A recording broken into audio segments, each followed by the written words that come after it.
Look up at the sky.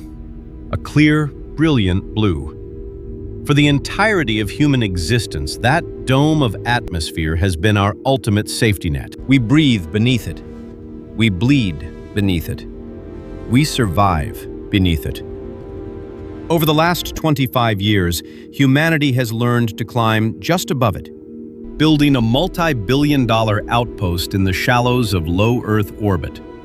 We call it the International Space Station. Up there, we learned to float, to run experiments, to live in microgravity.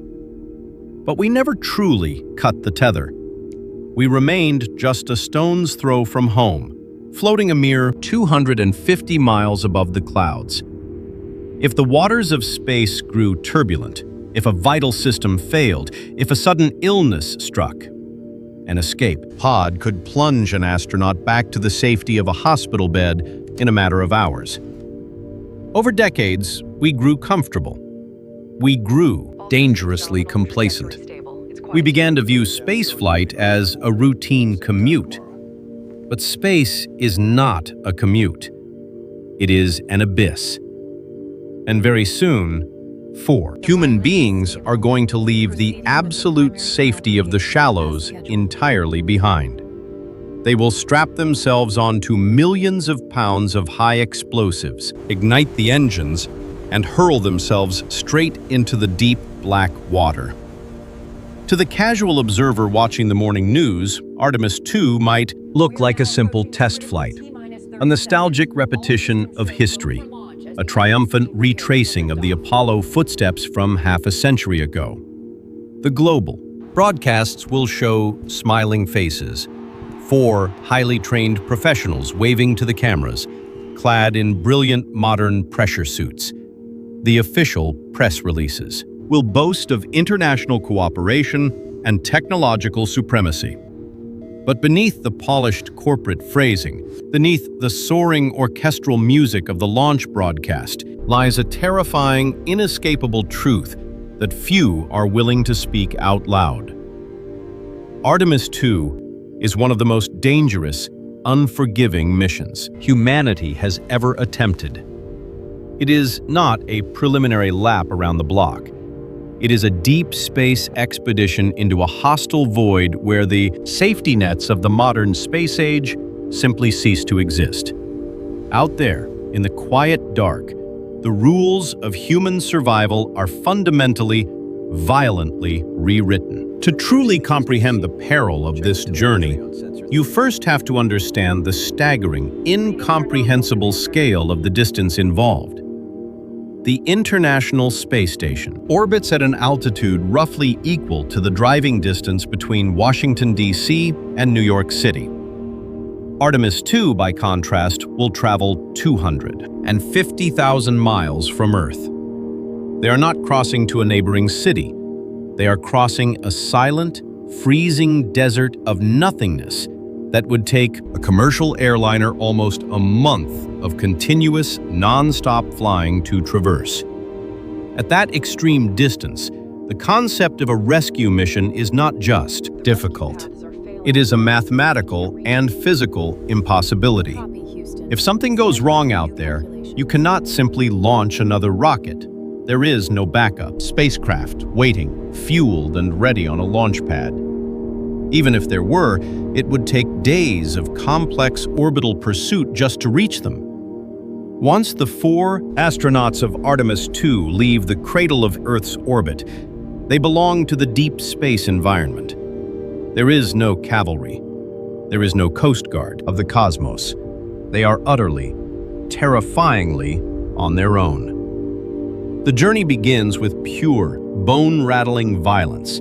The Space Launch System, the most powerful rocket ever successfully flown, will ignite with 8.8 million pounds of thrust. For 8.5 agonizing minutes, the crew will be subjected to crushing gravitational forces, their teeth vibrating, their chests compressed as they punch a hole through the Earth's atmosphere. But the physical violence of the launch is nothing compared to the psychological point of no return. That moment occurs shortly after they reach space, during a maneuver known as the translunar injection. A massive engine on their upper stage will fire, accelerating the Orion spacecraft to 22,600 miles per hour. This violent burn severs the invisible tether of low Earth orbit. And then, the engine cuts off. The sudden, deafening roar of the rocket is replaced by absolute zero-gravity silence. The physics of their situation irreversibly change. They are captured by a set of cosmic rails, locked onto a trajectory that will shoot them toward the moon. At that exact moment, the Earth shrinks from a massive, protective presence entirely filling their windows into a rapidly receding sphere of blue and white. They are cast adrift. The entire architecture of this mission relies on a concept called a free return trajectory. It is an elegant piece of orbital mechanics designed by engineers to act as a failsafe. The spacecraft is aimed so precisely that it will slingshot around the moon, using lunar gravity to naturally bend its path and fling it back toward Earth without the need for another major engine burn. It sounds profoundly safe on paper, a cosmic boomerang. But this safety net comes with a terrifying, inescapable caveat: a free return. Trajectory takes time. Once they are on their way, the trip will take 10 days to complete. You cannot hit the brakes. You cannot turn the ship around.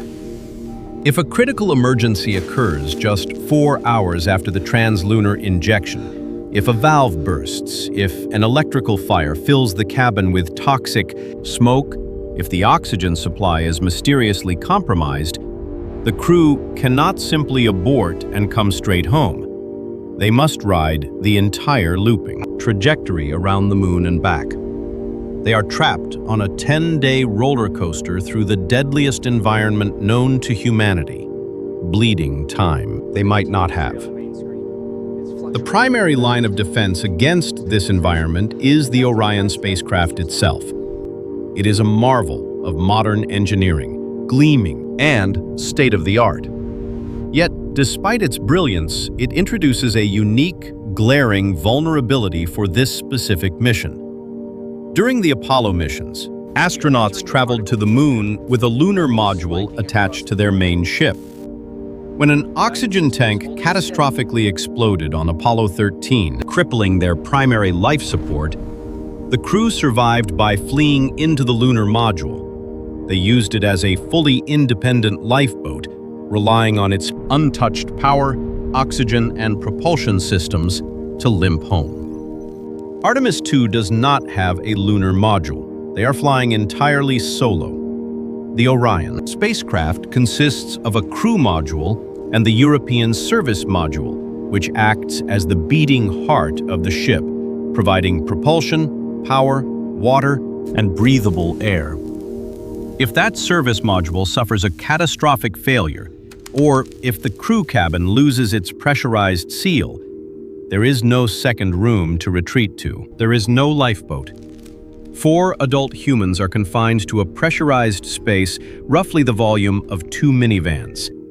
If a system fails, must fix it with their own hands, using only the tools they have packed while the clock ticks down. If they cannot fix it, they will perish in the dark. And the dark they are traveling through is far from empty. Beyond the protective magnetic shield of the Earth, known as the magnetosphere, the universe reveals its true, violent nature. Low Earth orbit protects our space station astronauts from the absolute worst of cosmic radiation. But Artemis II will fly completely naked, exposed to the raw fury of deep space. They will first pass through the Van Allen radiation belts, invisible zones of highly energetic, charged particles trapped by Earth's magnetic field. But the greater, more insidious danger lies beyond the belts. Out in the open void, they are constantly bombarded by galactic cosmic rays. These are heavy, high-energy particles traveling at nearly the speed of point light, subatomic shrapnel capable of tearing straight through the spacecraft's metal hull and systematically shredding human DNA. More unpredictable and far more lethal is the star at the center of our solar system. From Earth, the sun is a warm, life-giving glow. In deep space, it is a roiling, magnetic tempest. If the sun releases a sudden coronal mass ejection, a solar flare, a massive, invisible tsunami of deadly radiation will wash over the spacecraft. With no earthly magnetic field to deflect the storm, the crew's only option is a desperate retreat. They must crawl into the innermost, most shielded part of the Orion capsule, pack their equipment, their clothing, and their water supplies tightly around their bodies to create a makeshift radiation bunker, and wait. A severe, unexpected solar storm could easily deliver a lethal dose of radiation, slowly and painfully ending the lives of the crew before they even reached the lunar surface. Even if the mechanical systems hold perfectly, and even if the sun remains mercifully quiet, the sheer psychological weight of the journey will relentlessly test the limits of the human mind. 4 people will be locked inside a small metal cylinder, surrounded by a silence so profound it borders on madness. As they look out the small glass portholes, they will experience the overview effect. They will see an entire world, with all its history, its towering cities, its wars, and its 8 billion beating hearts, reduced to a fragile, shimmering marble, suspended in an infinite void. But this overwhelming awe will be accompanied by an intense, suffocating sense of isolation. They will know, with acute clarity, that every brilliant engineer, every skilled surgeon, every loved one, and every resource humanity possesses is trapped on that distant blue sphere. The Earth will look painfully beautiful, but in the event of an emergency, it will be entirely useless to them. They are the absolute tip of the spear, carrying the immense weight of a generation's hopes, completely and utterly alone. This isolation will reach its terrifying climatic peak as Orion approaches its destination. The spacecraft will not touch down on the moon, nor will it enter a stable lunar orbit. Instead, it will whip around the celestial body at blinding speed. As it does, it will pass directly behind the far side of the moon, plunging roughly 4,600 miles beyond the lunar surface. At this exact moment, Artemis II will carry human beings deeper into the cosmos than anyone has ever gone in the entire winding history of our species. We do it because to remain in the shallows forever is to deny our fundamental nature.